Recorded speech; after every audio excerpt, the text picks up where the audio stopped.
아침 식사는 하루 중 가장 중요한 식사입니다. 식사를 중요하게 여기는 까닭은 수면하는 동안 금식했던 몸이 아침 식사를 통해 하루 활동에 필요한 연료를 처음 보충하기 때문입니다. 때문에 우리가 무엇을 먹는지에 따라 우리의 에너지 수준, 집중력 및 생산성을 높일 수 있습니다.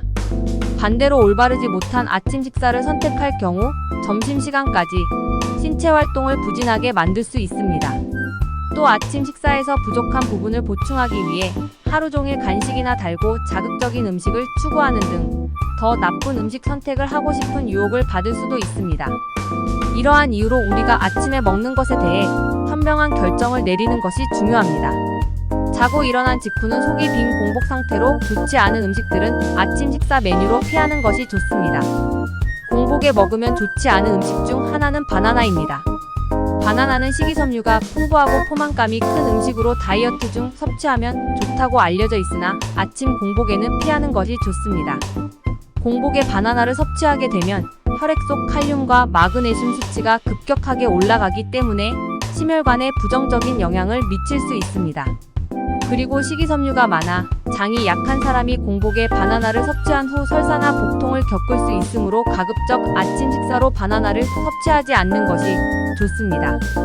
그리고 파인애플이나 귤, 오렌지, 키위 등 신맛이 나는 과일도 아침 공복 섭취로 좋지 않습니다.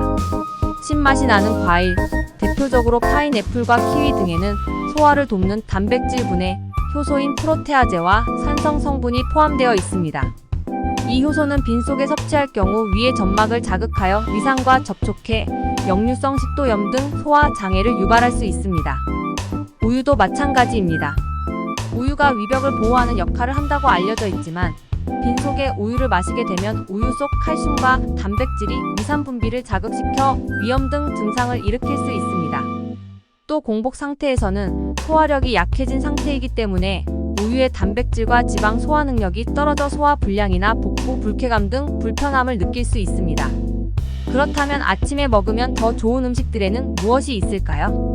공부하는 수험생이나 고령자 등 뇌 건강을 우선시해야 되는 경우 아침 식사로 뇌를 자극하는 음식을 섭취하는 것이 좋습니다. 아침 식사로 과일 등을 갈아서 마시거나 부드러운 유동식을 섭취하기도 하지만 씹는 동작으로 인해 뇌로 가는 혈류량이 증가하고 뇌의 산소 공급이 원활해지기 때문에 아침에도 저작 운동을 할 수 있는 음식을 섭취하는 것이 뇌 자극에 좋습니다. 달걀은 칼로리는 높고 단백질 함량이 높은 대표적인 건강식품입니다. 아침 공복에 달걀을 섭취하게 되면 혈당을 낮추고 포만감을 오래 유지할 수 있습니다. 그리고 양배추도 공복감을 해소하고 포만감을 오래 유지하게 해주는 음식이기 때문에 아침 식사 메뉴로 좋습니다. 또한 양배추는 인돌3 카비놀 성분과 비타민 U가 많이 포함되어 있어 위 건강에 좋은 음식입니다. 아침 공복에 섭취하면 위점막 보호에 좋아 만성 위염에 시달리는 사람이 섭취하면 위 장애를 줄이는데 도움이 됩니다.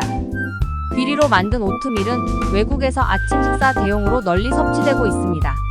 오트밀에는 탄수화물과 단백질 함유량이 높아 아침 식사로 섭취하면 하루 종일 포만감을 유지해주기 때문에 다이어트식으로도 유용합니다.